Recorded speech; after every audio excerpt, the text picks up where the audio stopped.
HOA guards broke into my power station. They had no idea it called the state. I thought I was driving into another ordinary Montana morning. Instead, I found 32 armed guards blocking my own ranch road, while an HOA president stood above the neighborhood claiming she had emergency authority over land she'd never owned. She expected fear to do what the law never could. What she didn't know was that every order, every fake document, and every mistake was quietly building the case that would bring the sheriff to her doorstep. If you've ever wondered how far power can go before the truth catches up, stay with me, because this only gets more unbelievable from here. And if stories about ordinary people standing their ground through patience, evidence, and the law are your kind of stories, consider subscribing so you won't miss the next one. The first thing I noticed wasn't the barricades. It was the silence. Every morning for the last 18 years, I drove my old silver pickup down the ranch road before sunrise, crossed the wooden bridge over Bennett Creek, and headed toward town for coffee before checking the reservoir pumps. Deer usually wandered along the fence line. Delivery trucks occasionally rolled through Cedar Summit Estates. It was routine enough that I could have driven it blindfolded. That morning, the routine ended. 3 black SUVs stretched across the entrance road like a wall. Portable steel barricades blocked both lanes. Floodlights still glowed from portable generators even though daylight was breaking over the Montana Ridge. Men in black tactical uniforms moved with practiced efficiency, tightening rolls of razor wire and positioning concrete barriers as though they were securing a military installation instead of a quiet mountain subdivision. I stopped nearly 50 yards away. 1, 2, 5. By the time I finished counting the checkpoint, I had identified 8 guards. Through the open window, I heard radio traffic. East gate secure. South entrance locked. Clubhouse team standing by. Another voice answered. All 4 checkpoints report green. 4 checkpoints. 8 guards each. 32 in total. Someone hadn't hired security. Someone had organized an occupation. I switched off my engine but left the dashboard recording. Years of designing transportation infrastructure for the state had taught me that people preparing something illegal often revealed more before they realized they were being documented. A broad-shouldered man stepped toward my truck. His uniform carried no county patch, no state insignia, no company logo beyond a stitched name tag reading, Ryan Keller. He rested one hand near the stun gun clipped to his vest. "Morning, sir." His voice carried professional confidence. "This road is closed under a community emergency security order. Please shut off your vehicle and provide identification." "I already shut it off." He nodded without smiling. "I'll also need you to acknowledge this order." He handed me a laminated document. Heavy paper, embossed seal, official-looking typography. At first glance, it resembled county emergency paperwork. At second glance, it didn't. The seal wasn't quite right. The margins were wrong. The language was worse. It declared that Cedar Summit Estates had entered a civil emergency granting temporary authority to suspend access across neighboring property deemed critical to community welfare. According to the document, the homeowners association now controlled my ranch road, my reservoir, my electrical backup station. It even prohibited photography and stated that failure to comply could result in detention for interfering with emergency operations. I read every line twice. Then I looked back at Keller.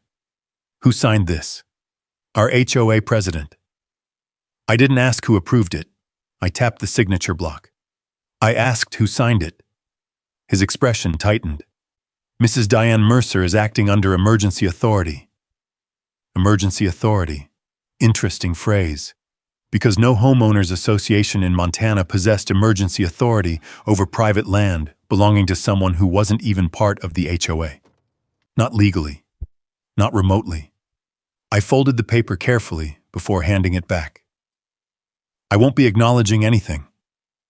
Keller's jaw flexed. "Then you'll need to turn around." "What happens if I don't?" His hand drifted closer to the stun gun. "I'd strongly advise cooperation." Neither of us moved. For several long seconds, the only sound came from generators humming beside the barricades. I had dealt with state agencies my entire career. Real authority never needed theatrical language. Real authority cited statutes, jurisdictions, case numbers. This document relied almost entirely on confidence, which usually meant the people behind it had none. Without another word, I shifted into reverse. As I backed away, I pressed a nearly invisible switch beneath the steering wheel. A second camera hidden behind my rearview mirror activated instantly. Then a third. By the time I completed my turn, every approach to Cedar Summit Estates was being recorded from multiple angles. I drove slowly along the perimeter road instead of heading home immediately. The east entrance looked identical. Another 8 guards, concrete barriers, portable lights, more radios. At the south gate, residents stood outside their vehicles, while guards searched trunks and collected cell phones into numbered plastic bins. One elderly couple argued quietly. A young mother clutched her son's hand while another guard searched the family SUV. No one appeared violent. That somehow made the entire scene worse. People obeyed because the uniforms looked convincing, because the barricades looked official, because fear often borrowed legitimacy from appearances. When I reached the overlook above the subdivision, I parked beside an old cattle fence and raised the binoculars I always kept behind my seat. The clubhouse came into focus. Temporary banners hung across its front columns. Community Emergency Security Command. Fresh creases still ran through the fabric. They'd been unfolded only hours earlier. Then I saw Diane Mercer. She wasn't standing at ground level with residents. She sat elevated above them on an oversized wooden chair placed at the top of the clubhouse steps like some ceremonial throne. A portable sound system amplified her voice across the neighborhood. "These measures are temporary," she announced. "They exist to protect Cedar Summit Estates from outside threats seeking control of community infrastructure." Outside threats. She never said my name. She didn't have to. Everyone knew exactly who owned the road, the reservoir, and the backup power station she'd just claimed belonged to the community. Residents listened in uneasy silence. Some nodded, some looked confused. Others stared toward the barricades. I lowered the binoculars. This wasn't about road access. It wasn't about safety.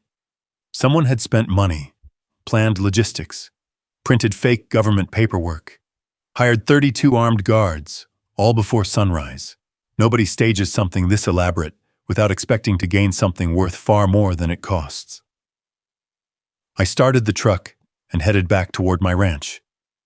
Inside my study, beneath shelves filled with survey maps and engineering reports, sat a locked steel cabinet. I unlocked it. Inside rested deed copies, boundary plats, water rights, infrastructure permits, and an empty evidence binder waiting for its first entry. I wrote one sentence across the top of a clean page. Day 1. The HOA stopped pretending to govern a neighborhood and started pretending to govern the law. Then I asked myself the only question that mattered. Who had given Diane Mercer enough confidence to believe she could get away with it? The answer wasn't sitting inside my evidence binder. It was sitting somewhere behind those barricades. I pulled the oldest survey map from the cabinet and spread it across my desk beside the original deed my grandfather had recorded almost 50 years earlier. The lines hadn't changed.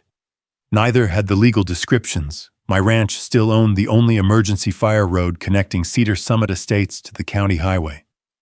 My reservoir still held the senior water rights for the valley. My backup electrical station still belonged entirely to me under a recorded easement filed years before the subdivision ever existed. Nothing Diane claimed that morning existed anywhere in county records, which meant she wasn't relying on law. She was relying on people never checking it. My phone buzzed once. Not the landline. Not the cell service, which had suddenly become unreliable around the subdivision. An encrypted message arrived through a private satellite communicator I normally reserved for wildfire season. "Emma Collins, don't call. They're monitoring phones. Meet me on channel 6. I grabbed an old handheld radio from the shelf and switched frequencies. Static filled the speaker. Then Emma's voice broke through. "They've told everyone you're threatening to shut off our water." I leaned back. "I've never threatened anybody." "I know. Most of us know. But Diane says you're refusing emergency access unless residents agree to sell the road to the HOA. So she's creating a crisis." There was a long pause. "It's worse than that." Emma lowered her voice. "She's saying investors are coming this afternoon. She wants everything looking settled." Investors. That single word connected months of strange events. 6 months earlier, Diane had offered to buy my reservoir. I declined. 3 months later, she returned asking only for the fire road. Another refusal. Then she wanted an easement across both properties. Again, I said no. Each offer came with increasing urgency and increasingly generous numbers that made no financial sense unless someone else had already promised money far beyond what she was offering me. "Emma." "Yes?" "Have you heard the name of the company?" I only caught part of it. Paper shuffled somewhere near her radio. "Whitmore. Something." Nathan Whitmore. The name hit immediately. Whitmore Development specialized in luxury mountain resorts throughout Montana and Wyoming. Without permanent access to my road, reservoir, and electrical backup, no major resort could ever receive county approval. Suddenly, the armed guards made perfect sense. This wasn't about protecting homeowners. It was about protecting a business deal. "There's something else," Emma whispered. "They're collecting everyone's phones." Voluntarily? They were calling it temporary evidence control. Evidence control. I wrote the phrase down. People who invent official language usually hope no one notices it doesn't actually exist. Another voice suddenly echoed faintly behind Emma. She inhaled sharply. "I have to go." The radio went silent. I immediately drove to a ridge overlooking the subdivision. Through binoculars, I watched residents lining up outside the clubhouse. Each person surrendered a phone before entering. Some argued, others complied. No deputies, no county vehicles, just private guards and Diane Mercer standing confidently beside folding tables covered with paperwork. Someone believed no real law enforcement would interfere. Back inside my office, another visitor arrived without knocking. Frank Dawson, the HOA treasurer, looked exhausted. He carried a plain manila envelope tucked beneath his jacket. "I can't stay." He shut the door before speaking again. "I think Diane's stealing from the association." He placed several photocopied bank statements across my desk. Large transfers, consulting fees, private security invoices. Every payment ultimately traced back to one unfamiliar company, Mountain Civic Solutions, LLC. "Ever heard of them?" Frank asked. I shook my head. "I checked state registrations." He swallowed hard. "They don't exist." I looked up. "You're sure?" I searched twice. Frank pointed to another transfer. Nearly $200,000 over the last month. "For the guards?" "Officially." "And unofficially?" "I don't know." He hesitated. "But Diane told the board we'd be reimbursed after the resort partnership closed." Resort partnership. There it was, the missing piece. She wasn't spending HOA money because she had lost control. She was spending it because she expected someone else to repay everything after obtaining my infrastructure. Frank stood. "If she finds out I copied these, you won't hear my name." He nodded once, then stopped at the door. "Whatever she's planning." His voice barely rose above a whisper. "It's bigger than the homeowners." After he disappeared down the gravel drive, I opened my evidence binder and created a new section, Financial Motive. By sunset, I had 3 facts. Diane had isolated an entire neighborhood. Someone expected investors before the day ended. And money was already moving through companies that legally didn't exist. The barricades weren't protecting Cedar Summit Estates. They were protecting a deal that could not survive if the truth reached the county first. Once I accepted that, every decision Diane Mercer made suddenly fit together. She wasn't trying to convince me anymore. She was trying to delay everyone else. By early afternoon, Emma managed to reach me again through the same handheld radio frequency. "They've tightened everything," she whispered. "How?" "The guards are checking every vehicle leaving the neighborhood. If someone questions the order, they're told to park and surrender their keys until further notice." "What about medical emergencies?" "They're saying requests have to be approved by Diane personally." I gripped the radio tighter. A homeowners association didn't possess authority over traffic. It certainly didn't possess authority over people. "They're calling it temporary," Emma continued. "But nobody knows when temporary ends." The transmission crackled before cutting out. I drove towards the eastern ridge overlooking the subdivision and unpacked a weatherproof case from the back of my truck. Inside sat 4 rugged tablets connected to motion-activated wildlife cameras I'd installed years earlier after repeated trespassing complaints involving survey crews. Most people thought they were ordinary trail cameras. They weren't. Each one recorded high-definition video, GPS coordinates, timestamps, and synchronized automatically whenever another nearby camera detected movement. I logged into the network. Camera 3 activated first. 3 armed guards crossed my northern fence without permission. 1 photographed the warning sign marking private utility infrastructure. Another used bolt cutters on a maintenance chain securing an access gate. The 4th simply watched while speaking into a handheld radio. "Need confirmation before investors arrive." The voice was clear enough to identify. Ryan Keller. Seconds later, another transmission answered through his radio. "Chairwoman says the substation has to be under HOA control before 3 o'clock. Chairwoman, not president. Chairwoman. Even their language kept drifting toward government authority. Camera 5 picked up the group 30 yards farther inside my ranch. 1 guard pointed toward the electrical station. Another unfolded what looked like a site diagram. Ryan shook his head. "Nobody touches equipment yet."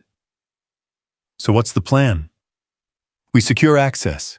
Mrs. Mercer wants visible control." Visible control. Not actual ownership. Appearance mattered more than legality. Because appearances were all they had. I exported every recording onto 2 encrypted drives before copying them into cloud storage. The upload reached 100% just as another alert flashed across my screen. Motion detected. Camera 7. This one overlooked the reservoir road. I opened the feed. A white HOA pickup sat parked beside the locked entrance. 2 workers measured the fence while another hammered temporary stakes into the ground. One of them unrolled bright orange construction ribbon. Then he installed a fresh metal sign, "Property of Cedar Summit Estates, authorized personnel only." I almost laughed. Not because it was funny, because they had just created evidence of deliberate false representation on private property. I photographed the frame before zooming in on the worker's face. Every timestamp strengthened my case. My satellite phone vibrated. "Rebecca Sloan. I've reviewed everything you sent. What do you think?" "I think Diane's made several very serious mistakes." "How serious?" "I'll know after I see the emergency order." "I have a copy." "Good." She paused. "Don't confront them." "I wasn't planning to. They're trying to provoke a physical response." "I know." "What they aren't expecting," Rebecca continued, "is someone who responds with documentation instead." That was exactly why I'd called her. Years spent preparing engineering reports had taught me something simple. People remembered arguments. Judges remembered exhibits. "I'll need every photograph," she said, "already organized. Every video. Backed up twice. Every conversation. I'm keeping a timeline." There was silence for a moment. Finally, she said, "Keep doing exactly what you're doing." The call ended. An hour later, another motion alert appeared. This time, the guards had found camera 5. I watched Ryan Keller kneel beside the tree, remove the camera housing, and study it. 1 guard smiled. "Got one?" Ryan didn't. He looked around the hillside instead. "Keep looking." He understood immediately what his men didn't. If they'd found one camera, there were probably more. They spread through the trees. Camera 6 recorded them searching. Camera 8 filmed them crossing the creek. Camera 9 captured Ryan pointing toward the electrical station. Then Camera 4, hidden inside an old fence post nearly 300 yards away, recorded the entire search from above. They never even looked in its direction. When the recordings finished uploading, I added another section to my evidence binder. Trespass, property damage, false ownership claims, planned infrastructure seizure.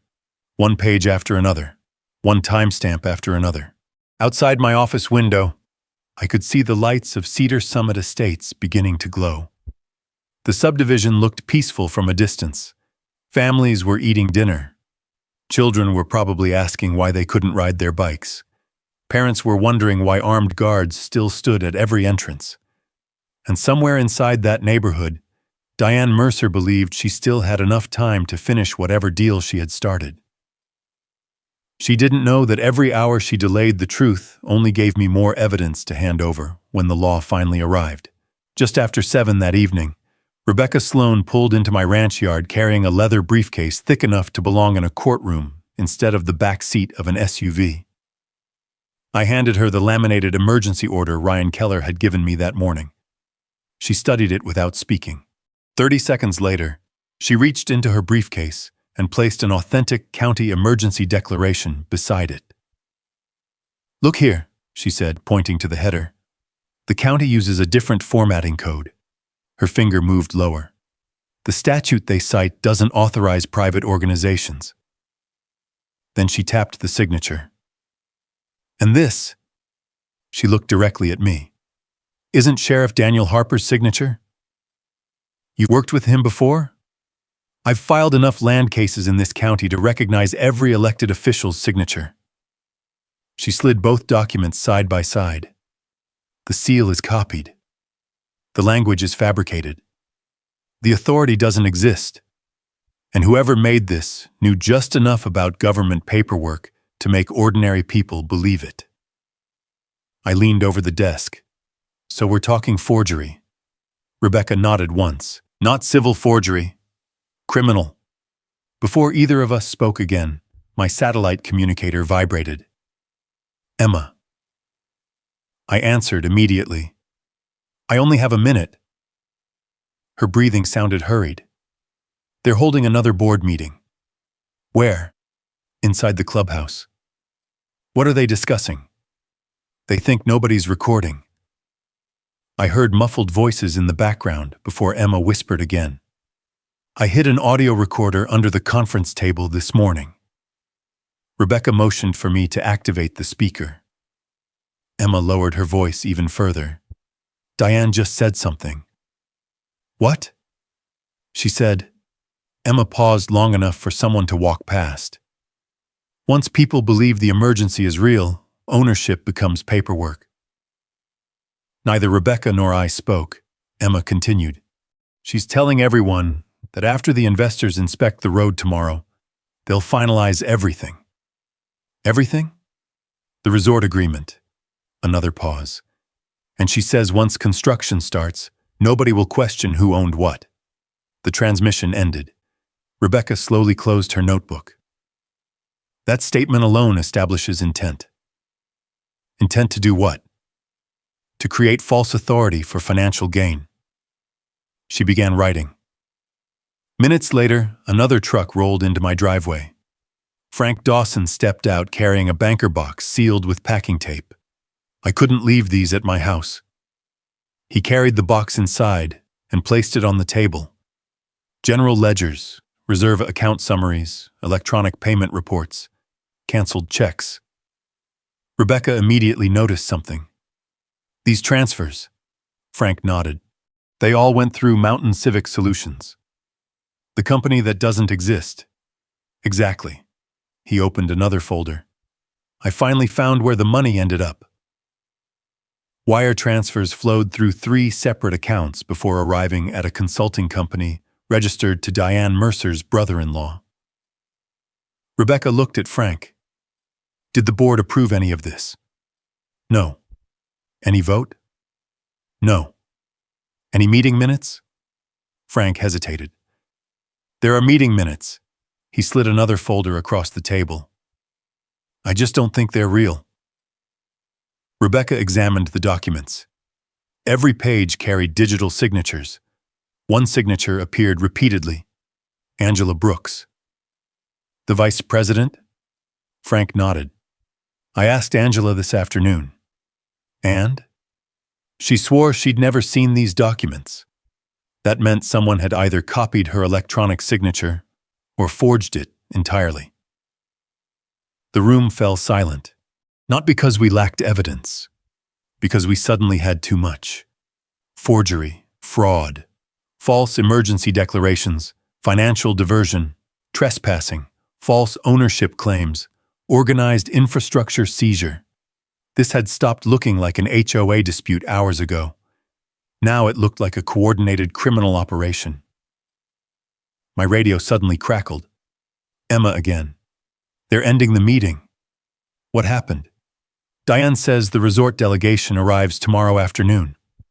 Rebecca looked at me immediately. Emma kept talking. She ordered Ryan Keller to secure your electrical station before they arrive. My stomach tightened. Did she say why? She wants investors to believe the HOA already controls your infrastructure. The transmission disappeared. Rebecca closed every folder on the table. They're accelerating. Can we stop them tonight? She shook her head. Not yet. Why not? Because right now we know the documents are fake. She tapped the forged emergency order. Tomorrow? She looked directly at me. They're going to use them. And once they act on forged government authority in the field, every investigator in this state will understand exactly what this has become. As Frank quietly gathered duplicate financial copies and prepared to leave, Rebecca placed the forged order into a clear evidence sleeve and wrote across the label in black ink. Exhibit 1. Fraudulent Emergency Authority. Neither of us said it aloud. We didn't need to. Tomorrow, Diane Mercer wasn't just planning to steal access to my property. She was about to commit the one mistake no amount of money, influence, or private security could ever erase. She was about to act on forged government authority in full view of witnesses. The next morning, I was already standing outside the fenced electrical substation when the convoy appeared. 3 black pickups, 1 utility trailer, 2 SUVs carrying armed guards. Ryan Keller climbed out first. Diane Mercer followed in a white luxury SUV, dressed as though she were arriving for a ribbon-cutting ceremony instead of an unlawful seizure of private infrastructure. She smiled before speaking. Mr. Bennett, you've had plenty of time to reconsider. I've reconsidered nothing. She held up a leather folder. This emergency order authorizes the association to assume temporary operational control until the community crisis has passed. I looked directly at Ryan. Did you verify that document with the county? He hesitated. Our client assured us it was valid. My client, Diane corrected sharply. Ryan didn't answer. Instead, he handed me a second document. Temporary Infrastructure Transfer Agreement. According to the paperwork, I was expected to surrender operational control of my backup electrical station to Cedar Summit Estates immediately. No compensation, no court order, no easement, just my signature. I read the final paragraph. Failure to cooperate may result in emergency enforcement actions. I handed the papers back. I don't consent. Diane's smile disappeared. You understand you're delaying emergency services? No. I'm refusing to surrender private property. She stepped closer. The community depends on this facility. It always has. And it will continue to. But ownership doesn't change because someone prints new paperwork. Her voice hardened. Ryan. He nodded toward his team. 2 guards approached the chain-link gate. One produced bolt cutters. The heavy chain snapped apart with a metallic crack that echoed across the hillside. I didn't move. Neither did Rebecca Sloan, who stood 30 yards behind me documenting everything with a telephoto camera from public land. Every second was being recorded. Every instruction. Every face. Every action. The guards rolled the damaged gate aside. One carried a toolbox. Another lifted a replacement padlock bearing an HOA property tag. Visible control, exactly as Emma had warned. Ryan walked over to the main control cabinet. "I don't want anyone touching electrical equipment." "We're only securing access," one guard replied. Before Ryan could answer, Diane raised her voice. "Install the association lock." The guard reached for the cabinet handle. The instant he pulled it open, a sharp electronic tone echoed across the station. Then another. Yellow warning lights flashed above the control panel. Across the display, bright red letters appeared. Unauthorized access detected. State infrastructure security alert activated. Every person standing inside the fence froze. Ryan looked at me. "What is that?" "A security notification." Diane folded her arms. "Turn it off." "I can't." She frowned. "What do you mean you can't?" "The system reports unauthorized entry automatically." Ryan turned toward the screen. "Reports to who?" "The Montana Infrastructure Operations Center." Silence. Then another notification appeared beneath the first. "Remote event log transmitted location verified time verified video recording active." Ryan slowly lowered his hands. "You never mentioned this," he said quietly to Diane. She dismissed him with a wave. "It's just a monitoring system." "No," I shook my head. "It's evidence." Every lock opened. Every access attempt. Every alarm acknowledgement. Every entry into this facility had just been transmitted to a state database that neither Diane nor I could edit. She looked toward me again. "That doesn't change anything." "It changes everything." Rebecca stepped closer from outside the fence. "Diane Mercer." Her voice remained calm. "My name is Rebecca Sloan, attorney for Mr. Bennett. I don't care. I've advised my client not to interfere with your actions." Diane smirked. "Smart decision." Rebecca continued as though she hadn't spoken. "But I also want everyone present to understand that this facility is privately owned, protected by recorded property rights, and subject to state infrastructure regulations." She raised a small digital recorder. "This statement is being preserved." Ryan's expression changed. "You said this was HOA property." Diane answered without looking at him. "It will be." Rebecca immediately responded. "The county records disagree." One of the younger guards quietly stepped backward from the control cabinet. Another unclipped the HOA padlock from his belt. No one wanted to be the last person touching the equipment. Diane noticed the hesitation. "Finish securing the station." Nobody moved. Ryan finally spoke. "I'm not authorizing anyone to operate this equipment." "I didn't ask." "You hired us to provide security. Then provide it." He looked from the warning panel to Rebecca, then to me. "I'm not taking responsibility for state infrastructure." For the first time since sunrise, uncertainty crossed Diane's face. She still believed confidence alone could overpower the law. She didn't realize the most damaging evidence wasn't sitting in my evidence binder anymore. It was already sitting on government servers hundreds of miles away, permanently time-stamped the moment her guards forced their way through my gate. And somewhere beyond the mountains, that automatic alert was already waiting for someone whose job was to ask one very simple question: who had just tried to seize a privately owned electrical facility without legal authority. Diane Mercer refused to acknowledge that question even existed. She walked out of the substation as if nothing important had happened, waving her hand for the guards to follow. "Leave 2 men here," she ordered Ryan Keller. "The rest of you come with me. We still have investors arriving tomorrow." Ryan didn't argue. He simply looked once more at the warning panel before quietly instructing his men not to touch another switch. That hesitation told me everything. He was beginning to understand that he'd been hired into something far different from private security. Back at my ranch, Rebecca spread fresh evidence across my dining table while I organized everything into chronological folders. Every photograph received a timestamp. Every recording received a written description. Every witness statement was matched with supporting documents. Engineering had taught me long ago that evidence loses value when it's disorganized. By late afternoon, the binder had grown thick enough to require 3 separate sections: property rights, financial fraud, infrastructure seizure. Rebecca looked up from Frank Dawson's accounting records. Frank was right. I stopped writing. About what? These payments. She pointed at a highlighted transfer.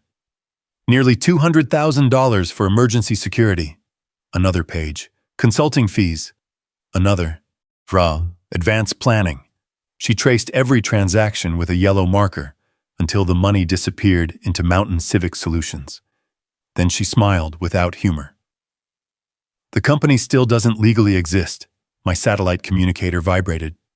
Frank. His voice sounded strained. I found something else. What? The meeting minutes. Were they forged? Worse. He took a slow breath. They were created after the meetings supposedly happened. How do you know? The document metadata. Frank had quietly copied files directly from the HOA accounting computer before leaving the office. The board minutes approving the emergency, he paused, were typed yesterday afternoon. The emergency order claimed authority had existed for over a week. The electronic records proved otherwise. I wrote another note. Backdated corporate records. Minutes later, another call arrived. This time it was Angela Brooks. The HOA vice president spoke so softly I almost couldn't hear her. I need to tell you something. I'm listening. I never approved those contracts. I know. My electronic signature. She hesitated. It's on documents I've never seen. Rebecca immediately activated the recorder on her phone. Angela, she said, are you willing to confirm that under oath later? Yes. Did the board vote to hire 32 armed guards? No. Did the board vote to seize Mr. Bennett's property? No. Did anyone authorize an emergency declaration? Another long silence. Finally, Angela answered. Diane stopped asking votes months ago. That sentence explained far more than she realized. This hadn't become authoritarian overnight. It had happened one ignored shortcut at a time. By sunset, another vehicle appeared on my driveway. Emma climbed out carrying a small memory card sealed inside a plastic bag. I couldn't send this electronically. What is it? The clubhouse recording. Inside were nearly 2 hours of audio from the board meeting. Rebecca plugged the card into her laptop. Diane's voice filled the room. The investors don't care about paperwork. A few seconds later, they only need to see that we already control the infrastructure. Another voice asked, what would happen if I challenged ownership? Diane laughed. By the time anyone sorts out the legal details, construction will already be underway. Rebecca stopped the recording. That's conspiracy. Emma nodded. There's more. The audio resumed. If Bennett won't cooperate, Diane's voice remained calm. Remove whatever documents he's hiding. The room fell completely silent. Nobody needed to interpret what she'd just ordered. Less than an hour later, headlights swept across my front windows. 3 black SUVs. Ryan Keller stepped onto the porch with 4 guards behind him. He knocked once. When I opened the door, he avoided eye contact. Mrs. Mercer is requesting all documents relating to community infrastructure. Does she have a warrant? No. A court order? No. Then she's requesting something she isn't legally entitled to. Ryan looked uncomfortable. I've been instructed to search the property. Rebecca walked into view. I'm attorney Rebecca Sloan. She held up her bar identification. My client does not consent to any search. Ryan closed his eyes briefly. I understand. But my instructions are clear. They entered anyway. cabinets, shelves, desk drawers. They eventually discovered the steel evidence box sitting exactly where I'd left it in my office. One guard lifted it. "This must be it." Ryan carried the box outside without opening it. None of them knew that every original document had already been transferred hours earlier into a fireproof safe beneath my equipment barn. The box contained nothing but duplicate copies. I watched the convoy disappear down the ranch road. Rebecca turned toward me. "You planned that." I hoped she'd make the mistake. Emma looked confused. "You wanted them to take it?" I wanted Diane to believe she'd destroyed the only evidence. Because confident people made careless decisions, and careless decisions usually happened in front of witnesses. Somewhere inside Cedar Summit Estates, Diane Mercer was probably smiling as she prepared to burn a box full of papers she thought could ruin her. She had no idea the real evidence was already sitting in 3 different secure locations, waiting for the moment she finally forced the law to come looking for it. The next morning began with the call from Rebecca Sloan. "I finished organizing everything," she said. "The videos, the financial records, Emma's recordings, Angela's statement, Frank's accounting files, the forged emergency orders, and the infrastructure alerts." "You think it's enough?" "I think it's time." I carried my coffee onto the porch overlooking the ranch road. Beyond the cottonwoods, I could see activity returning to Cedar Summit Estates. More guards, more barricades, more confidence. Diane Mercer still believed yesterday had been a victory. She had no reason to think otherwise. My satellite communicator buzzed again. "Rebecca, I'm forwarding the entire evidence package to Sheriff Daniel Harper." "Everything?" "Everything." Within minutes, she called back. "This time he's reading it himself." I didn't interrupt. He recognized something immediately. "What?" "His own signature." The forged emergency order had done exactly what Rebecca predicted. It transformed an ugly property dispute into a criminal investigation. Sheriff Harper hadn't even reached the financial records before he stopped reading. According to Rebecca, he simply asked one question. "Who distributed this document?" When she answered, another long silence followed. Then he said quietly, "Stay where you are." The line disconnected. I knew enough about Daniel Harper to understand what that meant. He wasn't ignoring us. He was verifying every fact before acting. That was exactly the kind of sheriff I wanted involved. An hour later, Emma reached me over the radio. They're getting ready." "For what?" "The investors." She described workers removing temporary construction fencing near the clubhouse. Fresh HOA banners appeared beside the entrance road. Security guards polished company vehicles. Even the flower beds had been watered. "They're trying to make everything look normal." "No." I looked toward the subdivision. "They're trying to make everything look finished." Emma lowered her voice. "I overheard Diane talking to Nathan Whitmore." "The developer?" "She told him the association already controls the road, the reservoir, and the electrical station." "And he believed her?" "I don't know. But his inspection team is driving up the mountain this afternoon." That explained the urgency. If Whitmore Development believed ownership issues had already been resolved, millions of dollars could begin moving before county officials ever discovered the fraud. But only if nobody stopped them first. Another truck rolled into my driveway. Frank Dawson climbed out carrying a laptop. "I thought you should see this." He opened a spreadsheet containing the HOA's internal budget projections. Near the bottom sat one line highlighted in green. Development Facilitation Revenue Projected Income, $20,400,000. Rebecca studied it carefully. "No explanation?" Frank shook his head. "It only appears after the resort agreement." "So Diane expected a commission?" Frank nodded. "That's why she was willing to spend HOA money. Not to protect homeowners, to secure her own payment." Angela Brooks arrived less than 20 minutes later. She looked exhausted. I resigned this morning. Rebecca looked surprised. What happened? Diane told everyone that anyone questioning her authority would be removed from the board. And the other members?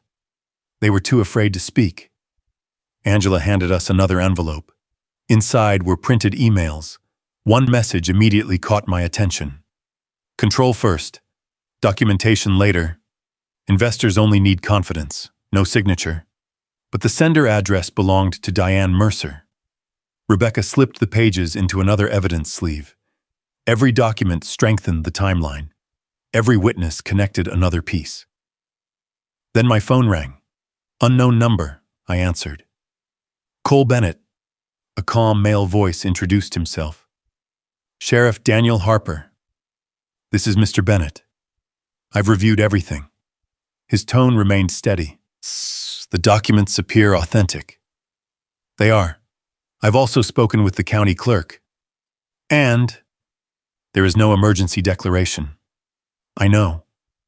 There are no temporary property transfers. I know. There are no orders granting the HOA authority over your infrastructure. I know. He paused. I've made a phone call. I waited. To who? The Montana State Infrastructure Investigations Division. Another pause. And the Attorney General's office.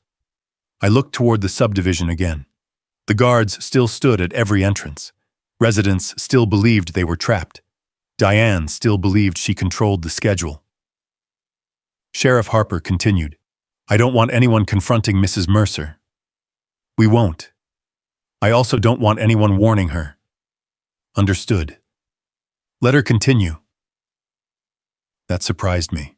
Sure. You want her to keep going? I want every decision she makes from this moment forward to be made after she's been placed on notice by the evidence. His meaning became clear immediately. Everything Diane did now, every order, every false statement, every attempt to claim my property, would become part of an active criminal investigation. As the call ended, I noticed movement near the highway several miles below. A convoy of black executive SUVs was climbing toward Cedar Summit Estates. Nathan Whitmore's inspection team had arrived exactly as Diane expected. What she didn't know was that someone else was already on the way. And unlike her hired guards, they carried real authority backed by real law. By early afternoon, Cedar Summit Estates looked less like a neighborhood and more like a carefully staged presentation. Fresh HOA banners lined the entrance. The temporary barricades had been straightened. Diane Mercer stood near the clubhouse greeting the arriving executives with practiced confidence as Nathan Whitmore's convoy rolled slowly through the checkpoint. From the ridge overlooking the subdivision, I watched through binoculars. Ryan Keller stood beside the gate, but something had changed. He wasn't giving orders anymore. He was watching Diane. Nathan Whitmore stepped out of the lead SUV carrying a leather portfolio. Diane immediately began pointing toward my ranch road and the reservoir below. Even from hundreds of yards away, her gestures were unmistakable. She was selling something. The problem was, it wasn't hers. Emma's radio transmission crackled into my earpiece. They're taking them to the overlook. Can you hear them? Barely. A few seconds later, her voice returned. Diane just said the infrastructure transfer is complete. I looked toward Rebecca. She quietly wrote the exact sentence into her notebook. False representation, another exhibit. Nathan's group continued walking while Ryan remained behind near the checkpoint. One of his guards approached carrying a clipboard. I watched Ryan skim several pages before looking back toward the clubhouse. He frowned.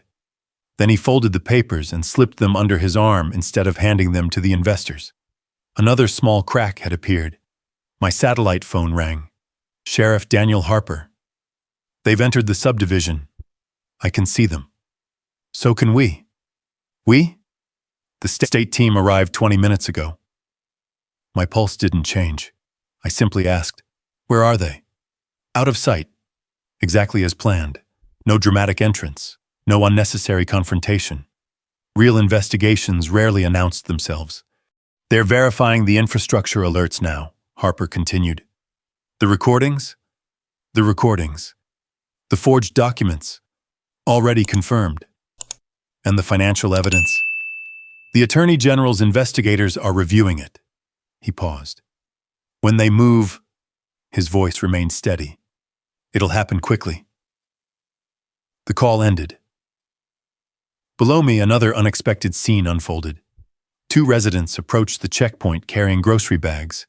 A young guard blocked their path. Ryan walked over before the situation escalated. I couldn't hear the conversation, but I watched Ryan study the emergency order Diane had provided. Then he looked toward the family. After a brief hesitation, he stepped aside. The residents drove through. No inspection, no confiscation, no delay. The guard looked confused. Ryan simply said something and pointed toward the clubhouse. Minutes later, another resident left without being searched. Then another. Emma came back over the radio. The guards are arguing. About what? Some of them just realized the emergency paperwork isn't signed by any government agency. The silence that followed spoke louder than any shouting could have. Confidence had been holding the entire operation together. Now confidence was disappearing. A few minutes later, Ryan walked alone toward the clubhouse carrying the clipboard I'd seen earlier. Emma whispered again. He's confronting Diane. What about? The contracts. I watched through the binoculars as Ryan held several documents open in front of her. Diane barely looked at them before waving dismissively. Ryan didn't move. She pointed back toward the checkpoints. He still didn't move. Finally, she jabbed a finger toward the entrance road. Even from a distance, her frustration was obvious. Ryan slowly shook his head. For the first time since this began, someone inside her operation had openly refused. Another call reached my satellite phone. Rebecca. They're here. I looked toward the highway. A line of dark state vehicles had stopped beyond the final curve, hidden by pine trees. They're waiting for the signal. What signal? The infrastructure investigators just finished confirming ownership records. I glanced back toward Cedar Summit Estates. Nathan Whitmore's executives had stopped walking. One of them now held a tablet while another pointed repeatedly toward the road. Someone had shown them something unexpected. Probably the county property database. Probably my deed. Emma interrupted again. Choo, Diane's yelling. At Ryan? Yes. What happened? He told her he wants proof that the HOA actually owns the infrastructure. And? Emma let out a slow breath. She couldn't produce it. Another 30 seconds passed. Then Ryan did something none of his guards expected. He unclipped his radio. He removed the bright security armband from his sleeve, and he quietly handed both to the nearest supervisor. The gesture spread through the checkpoint like a ripple. One guard followed him, then another. A third removed his equipment belt and set it carefully on the hood of an SUV. No shouting. No panic. Just professionals realizing they had been hired under false pretenses. The barricades were still standing. The uniforms were still visible. But the operation had already begun collapsing from the inside. And down on the highway below, the first state vehicle finally pulled onto the mountain road. It wasn't alone. 3 marked county units climbed the grade first. Behind them came 4 dark SUVs carrying investigators from the Attorney General's office. 2 state infrastructure vehicles followed. At the rear, Sheriff Daniel Harper's truck maintained a steady pace. No sirens, no rushing, just the quiet confidence of people who already knew exactly why they were there. The moment Diane Mercer saw the convoy, she hurried toward the entrance. She pointed sharply at the remaining guards. Close the gate. No one moved. She looked directly at Ryan Keller. I gave you an order. Ryan met her eyes for several seconds before answering. I don't work for you anymore. Her face hardened. You signed a contract. I signed a security contract. He held up the folder she'd handed him earlier. I didn't sign up to enforce forged government orders. For the first time since this began, Diane looked genuinely unsettled. The convoy rolled through the open entrance without resistance. Sheriff Harper stepped out first. Behind him came Captain Laura Pierce, leading the state investigative team. Rebecca Sloan walked beside them, carrying 3 evidence binders.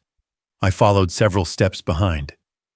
Diane straightened her jacket and forced a smile.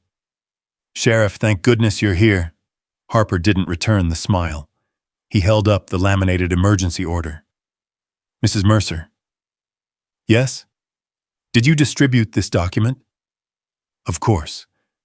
And did you represent it as lawful authority?" "It was necessary to protect the community." He unfolded another sheet. "This bears my name." "It does." "My signature." "Yes." Harper looked directly at her.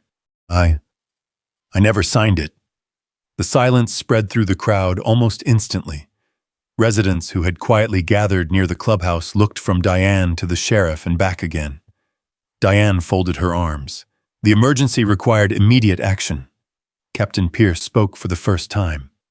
"Did any state agency authorize your emergency?" "No." "Did any county agency?" "No." "Did any court authorize temporary control of Mr. Bennett's infrastructure?" "No." She lifted her chin. "They would have eventually." Rebecca opened the first evidence binder. Exhibit 1. She handed Captain Pierce the forged emergency declaration. Exhibit 2. Property deeds, recorded easements, infrastructure licenses, every document confirming ownership. Exhibit 3. Photographs showing HOA signs falsely claiming my reservoir and electrical station. Frank Dawson stepped forward carrying a banker box. "I'd like to submit financial records." Captain Pierce accepted them. Frank pointed directly at Diane. She transferred HOA funds into shell companies. Angela Brooks joined him. "I never approved those contracts." She handed investigators printed emails and sworn statements. "My electronic signature was used without my knowledge." Emma Collins quietly approached with a memory card. "I recorded the board meeting." Captain Pierce inserted it into a laptop. Diane's own voice echoed across the temporary command table. "Once people believe the emergency is real, ownership becomes paperwork." No one said a word. Ryan Keller finally stepped forward. "I have something too." He produced the clipboard he'd refused to hand over earlier. Inside were written operational orders: secure road, control reservoir, occupy electrical station, prevent departures. Every page carried Diane Mercer's initials. "I was also instructed," Ryan said evenly, "to continue operations after Mr. Bennett refused to surrender his property." Captain Pierce nodded. "Thank you." Nathan Whitmore, who had remained near his SUV throughout the exchange, slowly approached the investigators. "I need clarification." Harper gestured toward Rebecca. She handed Nathan certified copies of my recorded deeds. He read them twice, then looked toward Diane. "You told us the HOA controlled all access."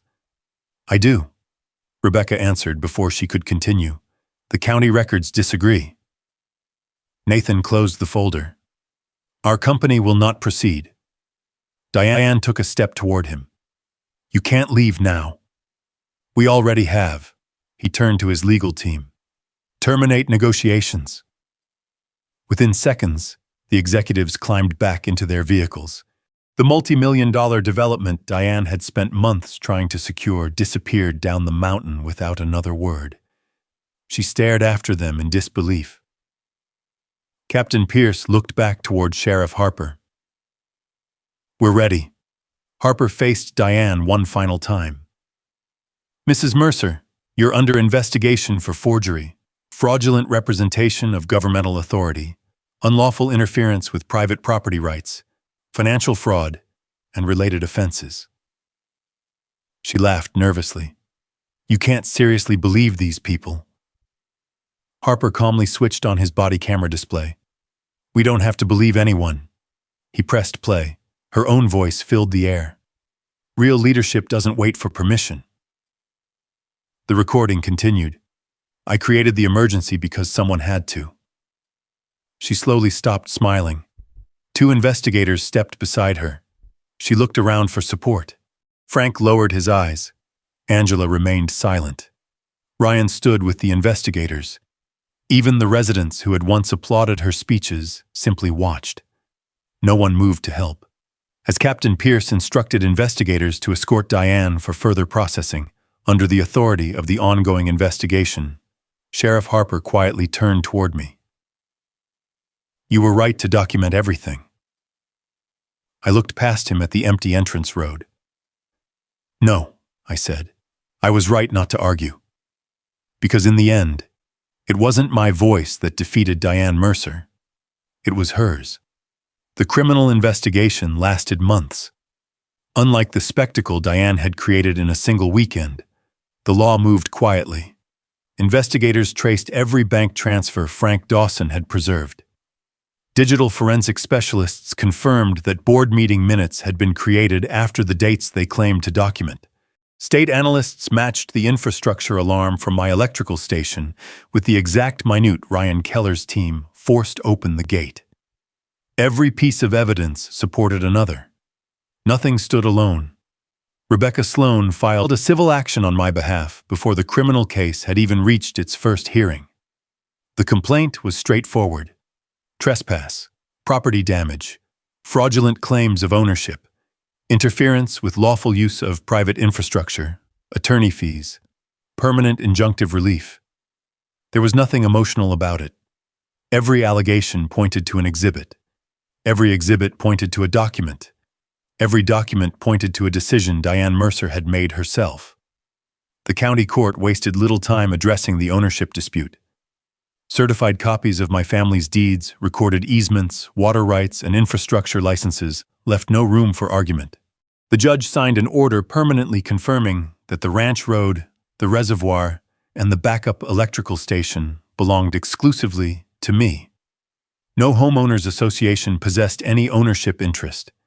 No emergency declaration had altered those rights. No future HOA board could claim otherwise. The temporary barricades disappeared within days. The false ownership signs came down next. Contractors hired by the association repaired the chain-link gate at the substation and replaced every damaged lock. Not because anyone negotiated with me, because the court ordered them to restore what had never belonged to the HOA in the first place. Nathan Whitmore's company formally withdrew from the proposed resort development. In a brief letter filed with the county, the company explained that it would not pursue projects dependent upon disputed access rights or unresolved ownership claims. The multi-million-dollar proposal ended without a single shovel entering the ground. Frank Dawson testified before both investigators and homeowners. His financial records revealed more than unauthorized security expenses. More than $600,000 had moved through shell companies connected to Diane's family over 3 years. Angela Brooks confirmed under oath that her electronic signature had been used repeatedly without permission. Emma Collins's recordings became some of the strongest evidence in the criminal case because they captured intent instead of opinion. Ryan Keller fulfilled every promise he had made after walking away from the checkpoints. He voluntarily surrendered contracts, operational orders, radio logs, and internal communications between his team and Diane. Investigators later acknowledged that his cooperation helped distinguish employees who had been misled from those who knowingly participated. Months later, Cedar Summit Estates held its first open homeowners meeting under independent supervision. There were no barricades, no armed guards, no banners claiming emergency powers, just folding chairs arranged in a simple circle inside the community hall. Residents asked questions about budgets, contracts, board authority, voting procedures, questions that should have been asked years earlier. The association adopted new bylaws requiring independent review of major expenditures, open financial reporting, and member approval before any significant legal action involving neighboring property could even be considered. Power no longer belonged to one person. It belonged to the process. One quiet morning, nearly 6 months after the blockade, I drove my pickup toward town using the same ranch road where 32 armed guards had once stood. The temporary checkpoints were gone. The razor wire had disappeared. Fresh gravel covered the scars left by heavy vehicles. At the entrance to Cedar Summit Estates stood a new wooden sign approved by the court-appointed board. It read, "Private property rights will be respected. Emergency access requires lawful authorization, nothing more, nothing less." As I slowed beside the entrance, Sheriff Daniel Harper happened to pass in the opposite direction. He lifted 2 fingers from the steering wheel in a simple wave. I returned it. Neither of us stopped. There wasn't anything left to argue about. The boundary lines hadn't changed. Only the people willing to ignore them had. I continued through my own wooden ranch gate and closed it behind me. The reservoir shimmered beyond the pasture. The backup electrical station quietly monitored the valley exactly as it had for years. Nothing about the land looked different, but everything about its future did. People sometimes ask whether the most satisfying moment was watching Diane Mercer lose her position. It wasn't. Nor was it seeing the criminal charges filed. The real victory came much later. It came the first time I watched neighbors who had once accepted every order without question raise their hands at an open meeting and ask to read the documents before voting. Because that's how communities protect themselves.